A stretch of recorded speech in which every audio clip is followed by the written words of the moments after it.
Shall we have breakfast together?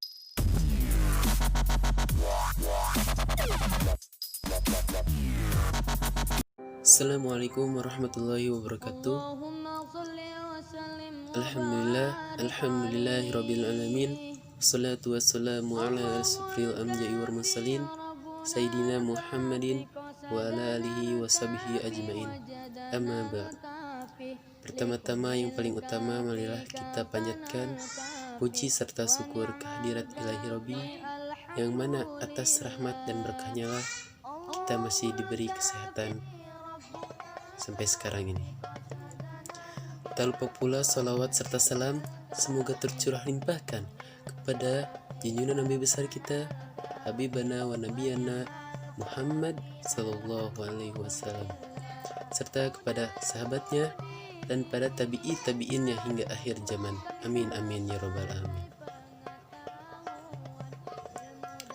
Saya di sini akan menjelaskan tentang Ma'rifatul Insan. Secara istilah, Ma'rifatul Insan sendiri merupakan suatu proses pengenalan dan memahami penciptaan manusia oleh Allah Subhanahu wa taala, yang mana manusia merupakan makhluk yang paling sempurna di antara makhluk lainnya. Manusia mampu membentuk sifat yang berperilaku mereka, apakah mereka menjadi lebih baik atau lebih buruk maupun munafik. Ma'rifatul insan mempunyai dua kata, yaitu ma'rifat dan insan. Ma'rifat berarti mengenal, sedangkan insan berarti manusia atau diri sendiri. Jadi ma'rifatul insan dapat diartikan mengenali diri sendiri. Secara istilah, ma'rifatul insan sendiri merupakan suatu proses mengenali dan memahami penciptaan manusia oleh Allah Subhanahu wa taala, yang mana manusia merupakan makhluk yang paling sempurna di antara makhluk lainnya. Manusia terdiri dari 3 unsur utama. Dalam Quran surat As-Sad ayat 72 yaitu yang berbunyi, A'udzu billahi minasyaitonir rajim. Wa idza sawaitu wa nafakhtu fihi min ruhi faqa'u lahu sajidin. Sadaqallahul azim. Yang artinya, kemudian apabila telah aku sempurnakan kejadiannya dan aku tiupkan roh ciptaanku kepadanya, maka tunduklah kamu dengan bersujud kepadanya. Nah, dalam 3 unsur ini manusia pun dikasih oleh Allah, yaitu 1 fisik dan ruh dan akal. Fisik secara segala bentuk yang dapat dilihat secara kasat mata oleh manusia, seperti tangan, kaki, kepala, dan lain-lain. Dan yang kedua, ruh merupakan mental yang dimiliki manusia, yang ditiupkan oleh Allah sejak kita dalam kandungan ibu kita.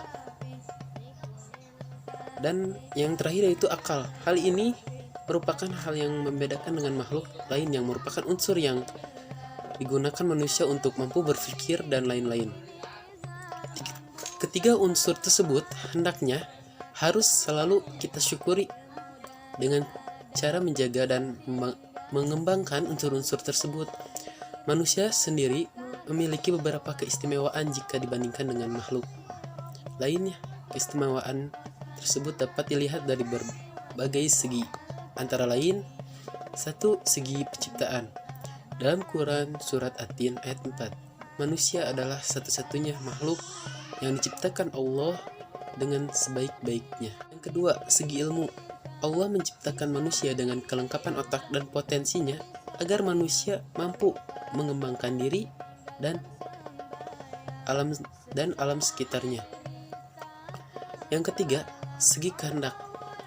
Manusia mampu menentukan mana yang dianggap baik dan mana yang dianggap buruk.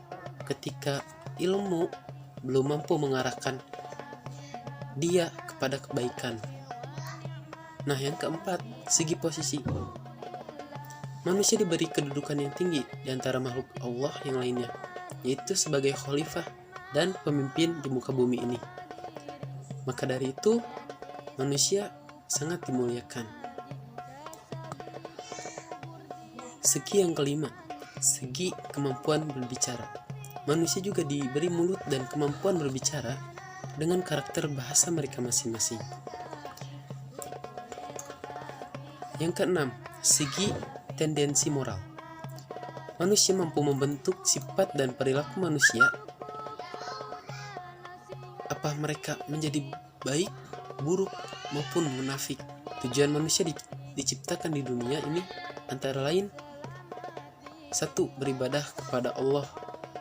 Allah menciptakan manusia di dunia ini tidak lain dan tidak bukan adalah untuk beribadah kepadanya. Yang merupakan tugas utama kita sebagai makhluk Allah, yaitu menyembah Allah Subhanahu wa Ta'ala. Yang kedua, sebagai pemimpin di muka bumi, selain menyembah Allah, manusia juga diberi tugas untuk menjadi khalifah. Tadi kan sudah disebutkan khalifah di muka bumi ini.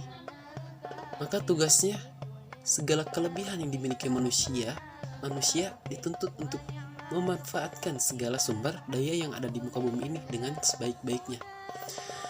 Nah, yang terakhir, sebagai pembangun peradaban, manusia hendaknya mampu membangun suatu peradaban dan sejarah yang baik seperti Rasulullah SAW yang telah mampu membangun peradaban yang dulunya gelap atau jahiliyah menjadi baik.